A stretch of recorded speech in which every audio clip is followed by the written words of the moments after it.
Buenos días para todos, qué bueno, qué alegría poder estar aquí con ustedes una vez más y tener el privilegio y la responsabilidad también de exponer hoy la palabra del Señor. Quisiera pedirles que me acompañen un minuto más y que oremos juntos, que le pidamos al Señor que nos asista a esta hora y que nos permita escucharle. Señor, una vez más venimos a ti admitiendo nuestra necesidad, pero también recordando todo lo que tú has hecho por nosotros en el pasado. Desde la obra de Cristo que nos demostró tu intención de hacernos bien, tú nos has demostrado tu fidelidad de muchas maneras. Y cada vez que nos hemos parado aquí a compartir tu palabra y a escucharla, tú has sido fiel para ayudarnos. Y hoy queremos pedirte que una vez más lo hagas, que a pesar de mí, que a pesar de mis limitaciones, tú puedas hablar a cada uno de nosotros y que tu palabra nos haga mejores adoradores de ti. En el nombre de Cristo Jesús. Amén. La libertad es indivisible. Las cadenas sobre cualquiera de mi pueblo son las cadenas sobre todo mi pueblo.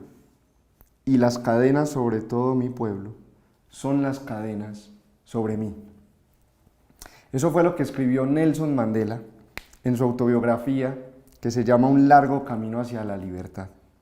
Cuando tuvo la oportunidad de salir de la cárcel, él estuvo más de 25 años preso, se negó a aceptarla porque consideraba que su libertad no tenía ningún valor si su pueblo seguía privado de esa misma libertad. Mandela entendió que nadie existe por sí mismo. Y lo que él hizo para liberar al pueblo sudafricano nos recuerda que nosotros no podemos vivir aparte de nuestra humanidad, de la humanidad, que por el hecho de ser seres humanos, los demás seres humanos nos deberían preocupar, nos deberían importar. Quiero compartirles una frase de una científica social y psicóloga clínica estadounidense que se llama Sherry Turkle. Ella es profesora en el MIT y es investigadora de relaciones humanas. Y en un libro que publicó en el 2017, estudiando las redes sociales y su efecto en las relaciones entre personas, dijo lo siguiente: a mayor tiempo invertido en las redes sociales, menor es nuestra capacidad de sentir empatía. A mayor tiempo en las redes sociales, menor es nuestra capacidad de sentir empatía. Nosotros vivimos en un mundo hiperconectado, donde estamos saturados de información, nos enteramos de todo lo que le pasa a cualquier persona en cualquier lugar del mundo, casi inmediatamente. Pero ante esa hiperconectividad, y con el ejemplo de Nelson Mandela, yo quiero que nos preguntemos algo. ¿Realmente nos importa la gente? ¿Estamos sinceramente interesados en el bienestar de otros o solamente en el nuestro? Una cosa es que nos enteremos de sus situaciones, otra cosa es que admiremos los ejemplos de otras personas, pero nosotros, ¿realmente estamos interesados y preocupados por otros? Vamos a leer hoy el Salmo 67, que nos hace reflexionar en torno a la bendición de las demás personas.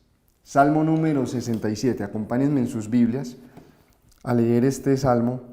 Una canción, literalmente una canción, que se entonaba en unas de las festividades públicas o congregacionales de Israel. Salmo número 67, dice así: Dios nos tenga compasión y nos bendiga. Dios haga resplandecer su rostro sobre nosotros, para que se conozcan en la tierra sus caminos y entre todas las naciones su salvación. Que te alaben, oh Dios, los pueblos, que todos los pueblos te alaben. Alégrense y canten con júbilo las naciones, porque tú las gobiernas con rectitud. Tú guías a las naciones de la tierra. Que te alaben, oh Dios, los pueblos, que todos los pueblos te alaben. La tierra dará entonces su fruto y Dios, nuestro Dios, nos bendecirá. Dios nos bendecirá y le temerán todos los confines de la tierra. Como vemos entonces, este es un salmo netamente comunitario. Este salmo no tiene nada de individual. Aquí no hay ninguna expresión en la primera persona del singular, yo o mí. Este es un texto que desafía profundamente nuestro individualismo. No existe en este texto ni una sola referencia sobre el salmista. Ni siquiera sabemos quién lo escribió. Y no se hace ninguna referencia personal ni ninguna petición individual. Este es un texto que nos presenta el alcance completamente universal de la bendición y el gobierno de Dios sobre todas las naciones. Si notaron, se usan diferentes términos para referirse a lo mismo. Las naciones, la tierra, los pueblos, los confines de la tierra. Hay otra traducción que añade los países, para darnos a entender que aquí no hay favoritos. Aquí estamos hablando de todo el mundo, de verdad, todo el mundo. Nos expresa este salmo, entonces, el deseo que Dios tiene de bendecir al mundo entero, sin distinción. Este deseo había sido registrado en la promesa que Dios le había dado a Abraham muchos años antes de que existiera su pueblo Israel. En Génesis capítulo 12, versículos 1 al 3, el Señor le había dicho a Abraham lo siguiente: haré de ti una nación grande y te bendeciré. Haré famoso tu nombre y serás una bendición. Bendeciré a los que te bendigan y maldeciré a los que te maldigan. Por medio de ti serán bendecidas todas las familias de la tierra. La bendición de Dios es para todo el mundo por igual. Y eso es lo que nos está enseñando este texto. Y lo vamos a ver en 3 puntos distintos. El primero, nos vamos a centrar en la bendición de Dios. ¿En qué consiste esta bendición de Dios? ¿Cuál es la naturaleza de esta bendición de Dios? En segundo lugar, vamos a hablar de los propósitos de esa bendición de Dios. Y en tercer lugar, de los efectos o los resultados que tiene la bendición de Dios. La naturaleza de la bendición de Dios, los propósitos de la bendición de Dios y los efectos de la bendición de Dios. Señor, bendícenos a todos por igual a través de este texto. La bendición de Dios entonces, versículo 1, es lo primero que nos encontramos en este texto, una petición, una súplica. El salmista le está rogando a Dios en oración que lo bendiga. No, que lo bendiga no, que bendiga a su pueblo. Notemos el lenguaje netamente congregacional del versículo 1. Dios nos tenga compasión y nos bendiga. Dios haga resplandecer su rostro sobre nosotros. El salmista está pidiendo una bendición para el pueblo de Dios, no solamente para él. Él hacía parte del pueblo de Dios, era un judío, el pueblo de Israel había sido escogido por Dios, pero él no está pidiendo una bendición propia, individual. Ahora hay que hablar de la bendición. En el Antiguo Testamento, la bendición de Dios era un concepto muy amplio. Era algo que incluía la intervención favorable de Dios en todos los aspectos de la vida, privada y pública. Que una persona fuera bendecida por Dios en el Antiguo Testamento significaba que esa persona era bendecida física, espiritual y emocionalmente. O que una nación fuera bendecida por Dios significaba que todas sus condiciones políticas, sociales, económicas y hasta naturales prosperaban. Pero aquí se nos especifica la naturaleza de la bendición que el salmista está pidiendo. ¿Qué clase de bendición está pidiendo? Miren esa expresión en la segunda parte del versículo 1, que Dios haga resplandecer su rostro sobre nosotros. Esa expresión tan curiosa, que Dios haga resplandecer su rostro, está tomada de la bendición sacerdotal que encontramos en Números capítulo 6, versos 24 al 26. Y esa frase tan poética, tan hermosa, nos está haciendo referencia a la presencia de Dios. De hecho, deberíamos leerla que Dios haga resplandecer su rostro con nosotros, porque así está literalmente en el original. Esto es una bendición que hace referencia a la presencia de Dios en medio del pueblo, a Dios mostrándose favorable a su pueblo, mirándolo con agrado en el contexto de una relación. Esta es una bendición que no se puede entender aparte de la persona, del ser, de Dios mismo.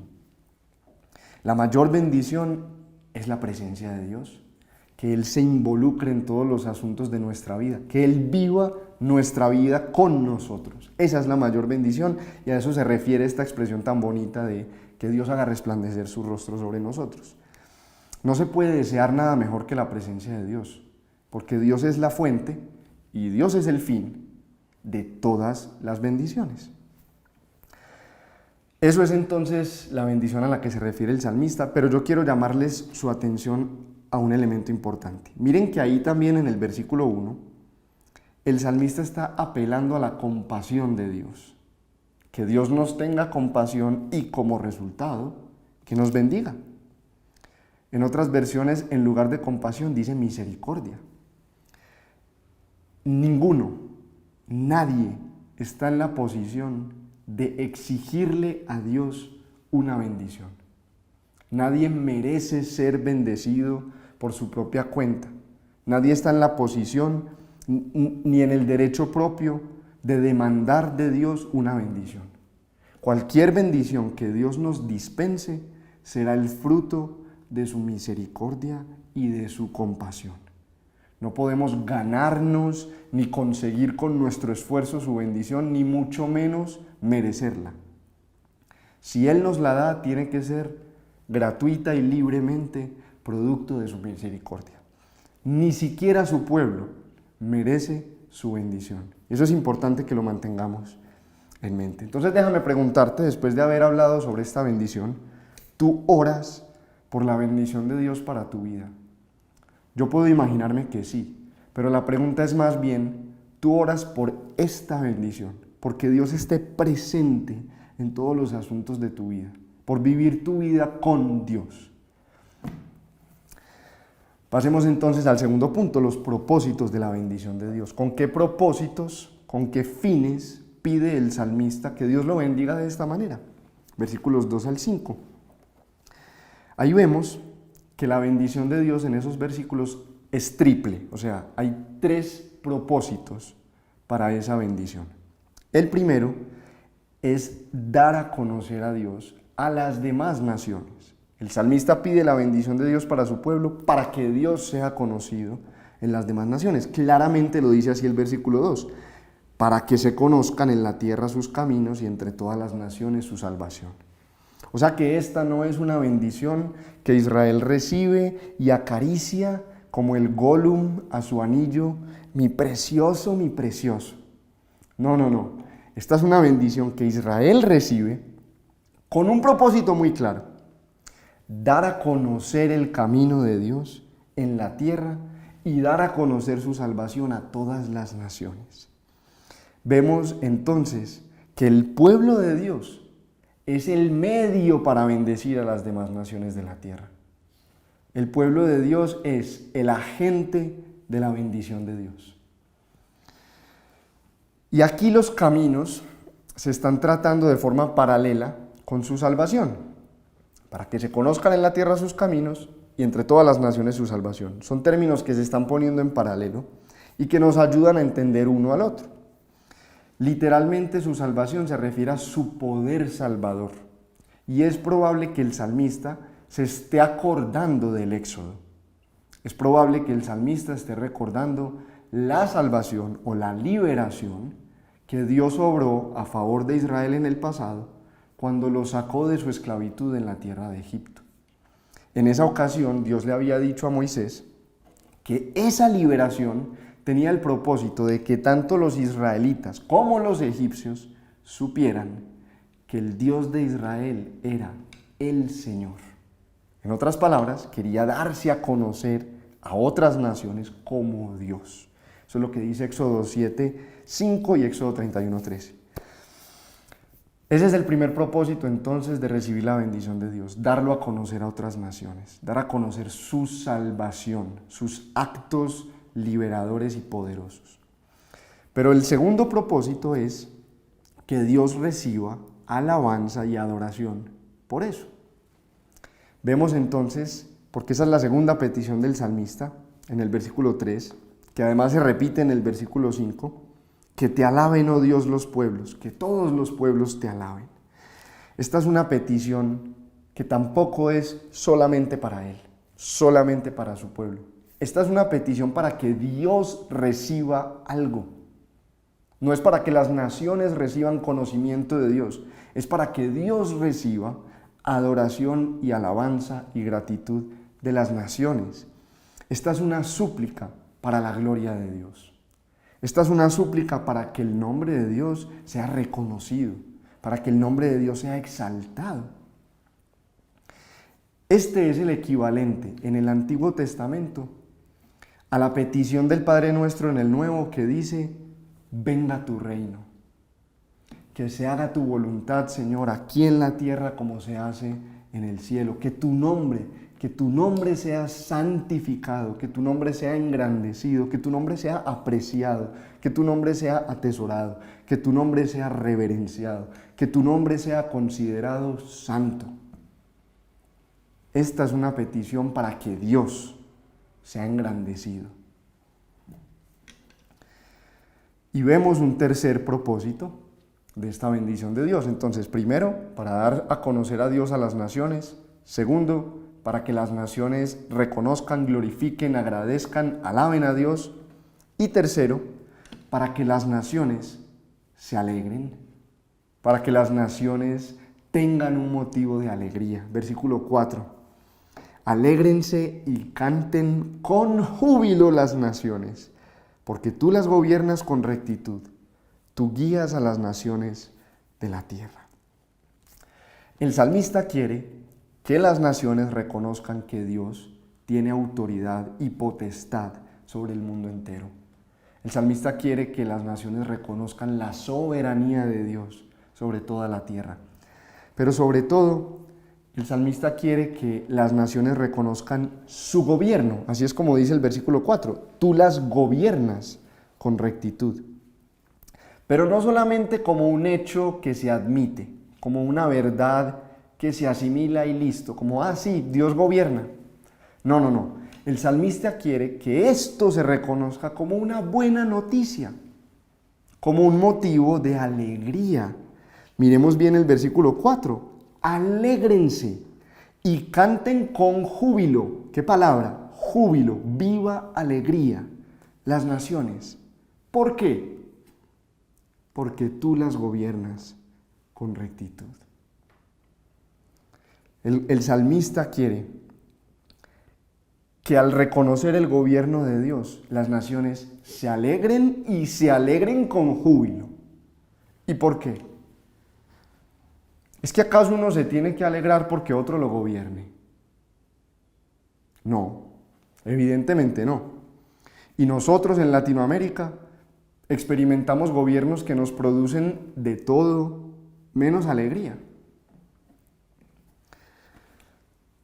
Pero el gobierno de Dios sí es un motivo de alegría, porque a diferencia de nuestros gobiernos, Dios gobierna con rectitud, dice este versículo, y otras versiones añaden con justicia y con equidad. Notemos esa palabrita porque en el versículo 4. Alégrense y canten con júbilo las naciones, porque tú las gobiernas con rectitud. Hay una razón para la alegría y el júbilo de las naciones en el versículo 4. Y no es solamente que Dios las gobierna. Eso por sí mismo no tendría por qué darle alegría a nadie. Es porque Dios las gobierna de manera justa, recta y equitativa. Eso sí, debería producir alegría en las naciones. Y no solamente las gobierna. Miren que en el versículo 4 se añade otro término. Tú guías a las naciones de la tierra. Y ese término que se está traduciendo ahí en el versículo 4 como guiar, es el mismo que se traduce en muchos otros salmos, por ejemplo el Salmo 23, para hablarnos de Dios como un pastor. Es la misma palabrita que leemos en el Salmo 23, 3. Me guiará por sendas de justicia por amor de su nombre. Es esa misma palabra que nos denota un pastoreo, un cuidado. Esto no es guiar como dando paso al tráfico de los carros en la calle. Esto no es guiar como arrastrando a mis perros cuando los saco a caminar para que no se distraigan en el camino. No, esto es pastorear. Esto es dirigir con un tierno cuidado, con una atención constante, con un interés que no cambia, con amor, con ternura. Ese es el tipo de cuidado que Dios ofrece a las naciones, además de un gobierno completamente justo, que es un motivo suficiente para llevarnos a la alegría y aún al júbilo. ¿Cuánto añoramos nosotros eso en nuestros países, en nuestra realidad? Un buen gobierno, un gobierno tierno y amoroso. Casi no podemos ni imaginarnos cómo sería algo así por las experiencias tan trágicas que hemos tenido y que hemos tenido que vivir. Pero sorprendentemente entonces este versículo está presentando a las naciones como el rebaño de Dios. Está diciendo que Dios no solamente es el pastor de Israel, sino que es el pastor de las naciones. Eso no era normal en la mentalidad de los judíos, al menos no en la de los judíos del tiempo de Jesús. Parece que estos judíos antiguos habían entendido mejor esa bendición de Abraham, que era para toda la tierra. Con razón, después de este versículo 4, el salmista repite en el versículo 5 lo mismo que dijo en el 3, que te alaben, oh Dios, los pueblos, que todos los pueblos te alaben. Es como si él estuviera diciendo, sí, me escucharon bien. Estoy diciendo que Dios es el pastor de las naciones. Estoy diciéndoles a las naciones, alégrense en el Señor de Israel. ¿Me escucharon bien? Sí, Señor, que se alegren todas las naciones en ti. Déjame hacerte una pregunta. Ya hemos visto hasta aquí la bendición de Dios y los propósitos de esa bendición. Si Dios respondiera a todas tus oraciones, ¿bendeciría a otras personas y sería Él glorificado? ¿O te bendeciría solamente a ti y a los tuyos? Si Dios decidiera contestarte todo lo que le pides, ¿habría alguien más beneficiado por eso, aparte de ti mismo? ¿Sería Dios glorificado, exaltado, alabado, agradecido por tus peticiones? Eso nos ayuda a ver qué tan egoístas somos. Pero miremos entonces ahora los efectos de la bendición de Dios. ¿Qué produce la bendición de Dios? Bueno, ya vimos entonces que produce gratitud, produce alegría, pero en los versículos 6 y 7 vemos que produce una esperanza de cara al futuro. Aquí nos dice que entonces la tierra dará su fruto y Dios nuestro Dios nos bendecirá. Dios nos bendecirá y le temerán todos los confines de la tierra. Hay una esperanza de que por haber recibido la bendición de Dios en el pasado, entonces Dios nos seguirá bendiciendo en el futuro. Y aquí se menciona el fruto de la tierra, literalmente las cosechas, porque esa era una bendición particular del pacto que Dios tenía con Israel a través de Moisés y de la ley. Y esa era una de las bendiciones que ellos recibían, la fertilidad de la tierra, por obedecer a Dios, por ser fieles al pacto. Eso está en Levítico capítulo 26, y entonces nos muestra que después de obedecer a Dios y de someterse a su gobierno, las naciones tenían una buena razón para esperar que sus cosechas fueran a prosperar, que Dios los fuera a bendecir materialmente con el fruto de la tierra y con su sustento.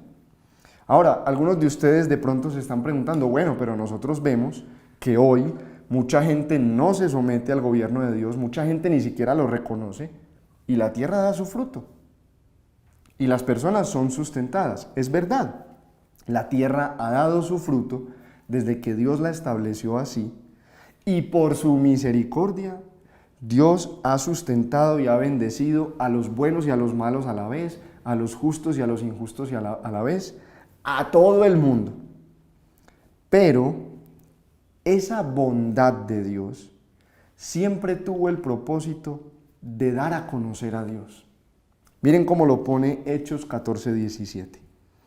Dios no ha dejado de dar testimonio de sí mismo. ¿Cómo?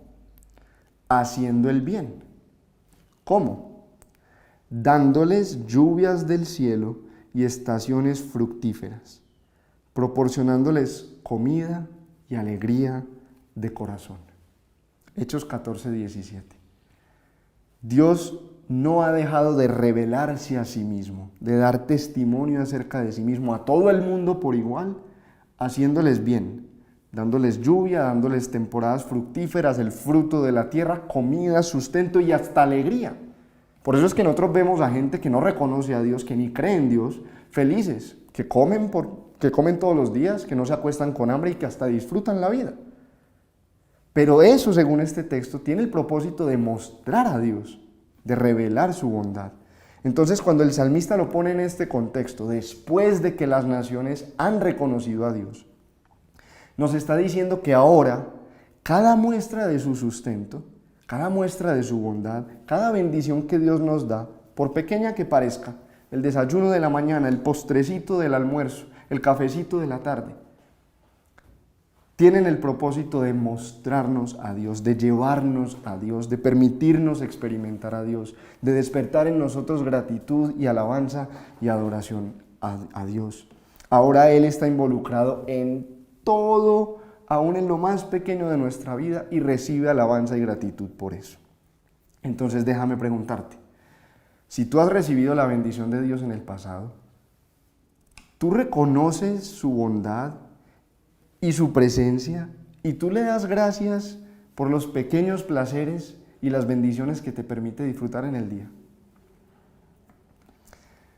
La conclusión entonces de estos 3 puntos, en qué consiste la bendición de Dios, en su presencia que afecta todo en nuestra vida, en los propósitos que tiene, darlo a conocer a las naciones, que las naciones lo alaben y que las naciones se alegren, y permitiéndonos entonces la esperanza de que en el futuro también nos va a bendecir, nos llevan a concluir que la bendición de Dios efectivamente es para toda la tierra y que produce alabanza, gratitud, adoración y esperanza. Pero esa bendición tenemos que aterrizarla desde el Antiguo Testamento hasta nuestros tiempos. Nosotros no vivimos en una sociedad agrícola, nosotros no somos un Estado nacional que representa a Dios delante de otros estados. Y por eso necesitamos entender que esa bendición que Dios le prometió a Abraham, que era para el mundo entero, ha sido ofrecida sin distinción alguna a todas las personas a través de Jesucristo y a través de su obra en la cruz. El apóstol Pablo le escribió a los Gálatas explicándoles que Jesús era el cumplimiento de esta promesa hecha a Abraham, la bendición de todas las naciones. Y miren lo que les dijo. Por lo tanto, sepan que los descendientes de Abraham son aquellos que viven por la fe. Gálatas 3:7. Cristo nos rescató de la maldición de la ley al hacerse maldición por nosotros, pues está escrito: maldito todo el que es colgado de un madero. Así sucedió para que por medio de Cristo Jesús la bendición prometida a Abraham llegara a las naciones. Gálatas 3, 13 y 14.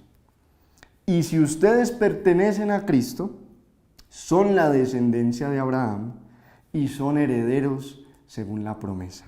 Gálatas 3, 29. Concluimos entonces que Jesucristo, el Hijo de Dios, es el verdadero Israel, el que dio a conocer a Dios al mundo, el que reveló su carácter, el que nos mostró cómo es Él, el que comparte con su pueblo todas las bendiciones que Él merece por su perfección y por su rectitud. Él sí merece la bendición de Dios, pero Él es quien la extiende, no se queda con ella, sino que la comparte. Y Él se ofreció en una cruz a morir, a derramar su sangre y a partir su cuerpo, para que todo el que cree en Él, sin distinción y sin condición, reciba la mayor bendición que se puede recibir, que es la vida eterna. Y la Biblia nos dice que la vida eterna consiste en conocer a Dios y a Jesucristo a quien Él envió y en disfrutarlo por toda la eternidad. Esa es la bendición con mayúsculas que Dios ha ofrecido a todos por igual.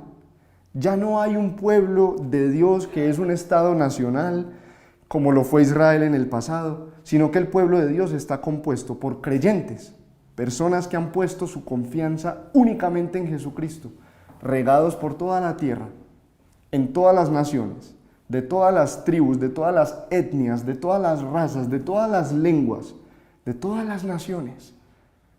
El pueblo de Dios está regado por el mundo y se compone de personas que creen que Jesucristo murió por sus pecados, que Jesucristo es el Hijo de Dios y que han recibido por la fe el acceso directo a Dios y a una relación con Él.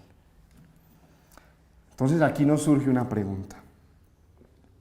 Estas noticias tan increíbles, esta realidad tan tremenda, por un lado, y por otro lado nos preguntamos, ¿por qué al mundo, empezando por nuestro país, por nuestra Colombia, por qué al mundo le falta tanta bendición? ¿Por qué al mundo le falta tanta alegría?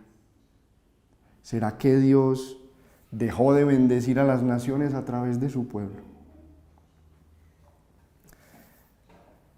No, Dios no ha dejado de hacerlo. La razón por la que el mundo no recibe mayor bendición y no recibe mayor alegría es por nosotros. Es por nuestro propio pecado. El problema está dentro de nosotros, el pueblo de Dios. Y son al menos tres las realidades, las caras de ese problema. La primera es que somos profundamente egoístas. Somos muy individualistas. Hemos crecido en este tiempo pensando que lo único que importamos somos nosotros mismos. Nos hemos formado la mentalidad de que nos tenemos que preocupar por nosotros y por los nuestros y ya. Hemos aprendido a vivir con que mientras estemos nosotros bien, entonces realmente no me tengo que preocupar tanto por los demás. Nosotros no estamos dispuestos a realmente pagar el costo de interesarnos por el bienestar de otro, porque nos desacomoda, porque nos cuesta, y mucho menos estamos dispuestos a sufrir, o por lo menos yo, cuando puedo ver mi propio corazón, tengo que admitir que a mí no me gusta sufrir, y menos por otras personas. Que en mí hay un profundo egoísmo, un egocentrismo que me hace creer que la vida y el mundo y Dios existen para mí, para mis necesidades, para mis deseos. Pero la segunda cara de este pecado de nuestro corazón es nuestro materialismo. Nosotros vivimos en un mundo que dice cuánto tienes, cuánto vales. Nosotros vivimos en un mundo que valora las posesiones, las cosas, por encima de todo lo demás.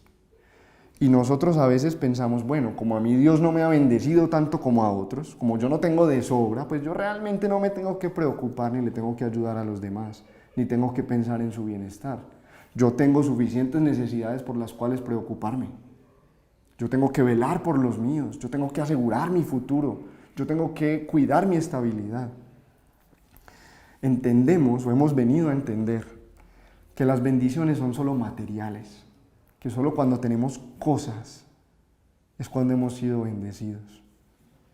Y la tercera cara de este pecado, la peor de todas, es que nos falta mucha alegría en Dios. Es que podemos decir cosas como estas, bueno, yo sí creo en Dios y todo el cuento, y sí, yo creo en Dios, pero yo realmente me sentiría bendecido, sí, espacio.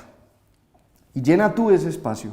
¿Cómo lo llenarías tú? Yo realmente me sentiría bendecido, sí, si tengo un trabajo, si consigo una esposa, si me dan un mejor sueldo, si compro una mejor casa, si consigo un mejor carro, si tengo una salud como de un roble inquebrantable, si tengo un novio, si tengo una posición, si tengo X o Y posesión, etcétera, etcétera, etcétera. Nosotros nos hemos dejado de maravillar en el hecho de tener a Dios. Nosotros hemos perdido la capacidad de asombrarnos en que Dios se haya dado a nosotros.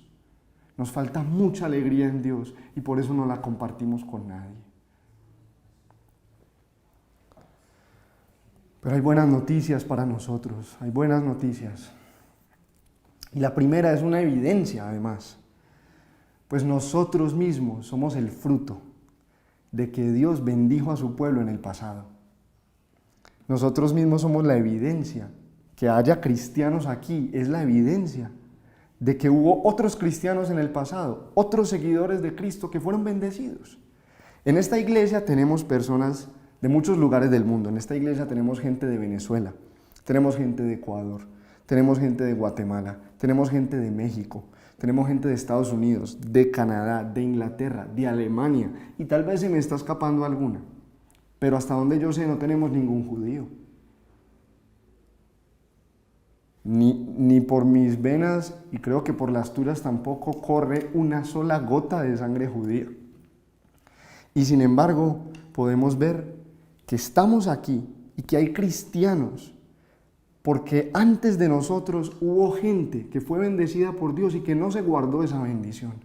Hubo gente que conoció a Dios, hubo gente que recibió todo lo que Dios es y todo lo que Dios ofrece en Jesucristo y lo quiso compartir. Hubo gente que estuvo dispuesta a invertir sus recursos, a invertir su vida, a invertir su tiempo, a invertir sus horas, sus talentos, a dar a conocer el Evangelio, a compartir buenas noticias. Hubo gente que se despojó y que dio de lo que había recibido. Pero sobre todas esas personas que nos hayan podido haber bendecido en el pasado, hubo un Dios que se despojó a sí mismo de todo lo que significa ser Dios, que se vació, que se dio, que se hizo como uno de nosotros, un hombre simple, limitado, débil. Eso es mucho más que empatía. Eso es glorioso. Lo que hizo Jesucristo al encarnarse y al dejar todo lo que tenía, todo lo que le pertenecía por derecho como su bendición, para dárselo a gente que no merecía nada y que no tenía forma de alcanzarlo, es mucho más que empatía. Eso hace que Mandela, con toda su obra, palidezca. La Biblia dice que por eso que hizo Jesús, algún día toda rodilla se va a doblar delante de Él y toda lengua lo va a confesar como el Señor. Esas son buenas noticias para nosotros. Que alguien haya estado dispuesto a compartir eso, a ese costo. Y puede ser que nosotros en esta vida no lleguemos a tener materialmente todo lo que desearíamos tener.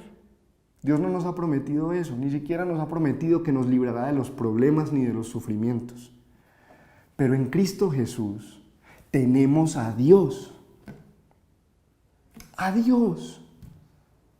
¿Qué más se puede pedir? El infinito, el eterno, el omnipotente, el creador, el que es capaz de saciar el más íntimo y el más profundo de nuestros anhelos.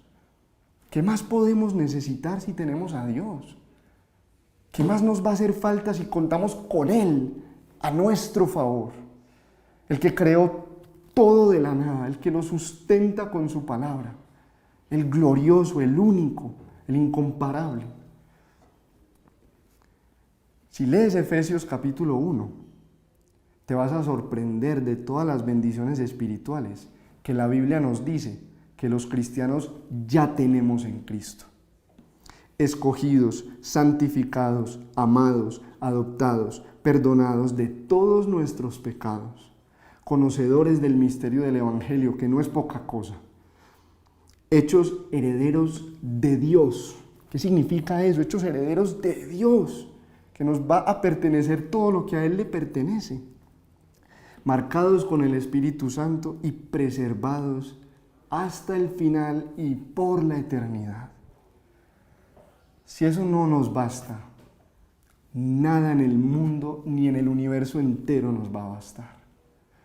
Señor, ayúdanos a ver que en ti tenemos todo, porque tú eres todo.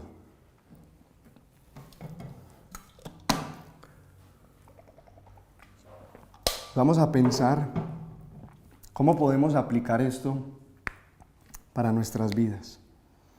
Y lo primero que quiero hacer es invitar a aquellos de ustedes que nos están escuchando, que no se describirían como creyentes, que no se consideran cristianos.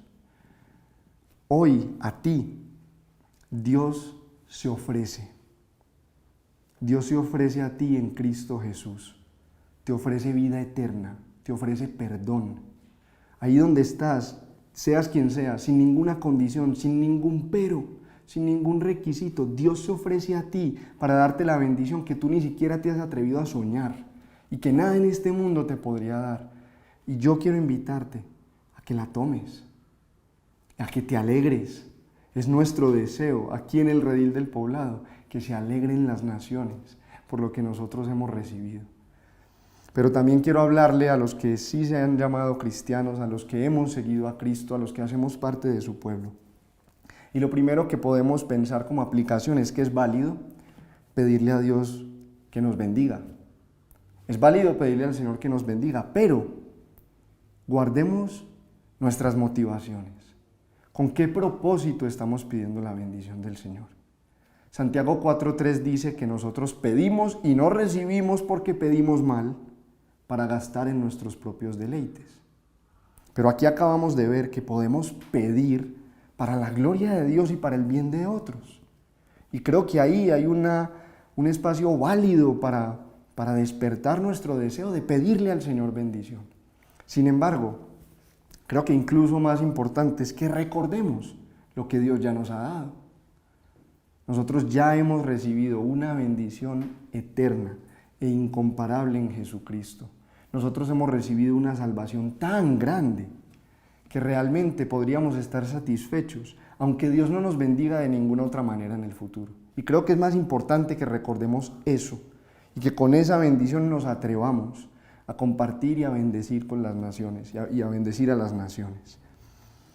Decía Dietrich Bonhoeffer que el Señor le da mucho al que sabe agradecer lo poco. En este caso no es poco lo que hemos recibido, pero creo que entendemos el principio. Otra aplicación es ponernos manos a la obra. Este salmo termina con algo muy ordinario, la cosecha. Hay que ir a recoger el fruto de la tierra. En otras palabras, hoy terminamos el servicio de adoración y mañana tenemos que ir a untarnos las manos, a trabajar en oficios comunes y corrientes. Y ahí nosotros también podemos ser una bendición para las naciones. De hecho, como les mencioné, la petición principal de este salmo se basa en la bendición de los sacerdotes de Números. Que el Señor te bendiga y te guarde, que el Señor haga resplandecer su rostro sobre ti y te extienda su amor, que el Señor te muestre su favor y te conceda la paz. Eso lo decían los sacerdotes al final del culto, como hace Federico o Carlos o el director de alabanza, o como hacía en aquellos días en que nos reuníamos en la iglesia, al final del culto y nos decía, bueno hermanos, que Dios los bendiga, que puedan vivir la predicación en la semana, algo parecido. Pero que el salmista esté tomando las palabras de los sacerdotes, que eran los líderes de esos cultos, y la esté cantando con toda la congregación, tiene una implicación teológica muy importante para nosotros. Y es que todos nosotros, por la obra de Jesucristo, dice el Nuevo Testamento, dice el apóstol Pedro, somos hechos sacerdotes. Y nosotros podemos mediar entre Dios y la gente. Nosotros podemos ser agentes de la bendición de Dios para otros, aunque no seamos pastores, aunque no seamos líderes, aunque estemos recogiendo el fruto de la tierra y ensuciándonos las manos de tierra. Eso es una aplicación para todos nosotros. Mañana lunes, cuando tengamos que despertarnos a hacer nuestras labores, vamos a compartirle al mundo la bendición y la alegría que Dios nos ha dado. Y este es el punto que quisiera realmente dejar en nuestra mente. La bendición del mundo llegará a través de nosotros. Dios nos ha puesto a nosotros, su pueblo, como el medio para bendecir al mundo. Si este mundo va a recibir algo bueno, eternamente bueno, será por nosotros. Que nos sirva de desafío entender esta responsabilidad. Es de nosotros que el mundo conocerá a Dios, de los cristianos, de nadie más. Y esto me lleva a la última aplicación. Nosotros vivimos en un tiempo donde se nos dice que cada quien puede tener su propia verdad, que no hay verdades absolutas, que las distintas religiones son diferentes caminos para llegar al mismo Dios, que Jesús y Krishna son el mismo. No, eso no es verdad. Aunque le cueste al que le cueste escuchar esto, y aunque le duela al que le duela, la verdad es una sola y se llama Jesucristo. Y el cristianismo es la única manera de llegar a Dios. Es más, el Evangelio de Jesucristo, Jesucristo mismo, es el único camino a la salvación. Él dijo, yo soy el camino, porque no hay otro, la verdad y la vida. Y nadie, absolutamente nadie llega al Padre si no es por Él. Y no hay otro nombre dado a los hombres bajo el cielo en el que podamos ser salvos. Eso es lo que dice Hechos 4:12. Entonces no nos traguemos el cuento de las verdades relativas, de que cada quien mira qué camino escoge. No, el Evangelio es el único camino de salvación. Y atrevámonos a defender esa verdad y a vivirla y a proclamarla. Llegará el día, hermanos, en que estaremos parados delante del trono de Dios. Como decía Juan en esa visión tan hermosa de Apocalipsis, rodeados de una multitud imposible de contar. Gente de toda lengua, de toda tribu, de toda raza y de toda nación. Escucharemos flautas, escucharemos gaitas, escucharemos tambores, violines, chelos, guitarras. Veremos colores de todas las culturas y de toda la diversidad humana adorando al único Dios verdadero. Porque ese fue el plan de Dios desde el principio. Pero mientras tanto, en medio, entre esa bendición de Abraham y entre esa visión de la gloria de Dios, estamos nosotros, llevando el Evangelio a donde podamos. Que Dios nos ayude a vivir con la alegría que esto produce y a invitar a las naciones a que se unan a esta alegría, porque esta alegría no se acaba ni se disminuye al compartirla, todo lo contrario, hay suficiente para todos. El gozo en Dios se aumenta cuando se comparte. Vamos a orar. Padre nuestro que estás en el cielo, santificado sea tu nombre. Que venga a nosotros tu reino y que se haga en esta tierra tu voluntad como se hace en el cielo. Danos hoy nuestro pan de cada día y perdona nuestras ofensas, como también nosotros perdonamos a los que nos ofenden.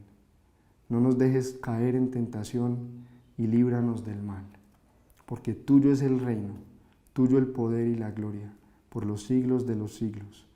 Amén.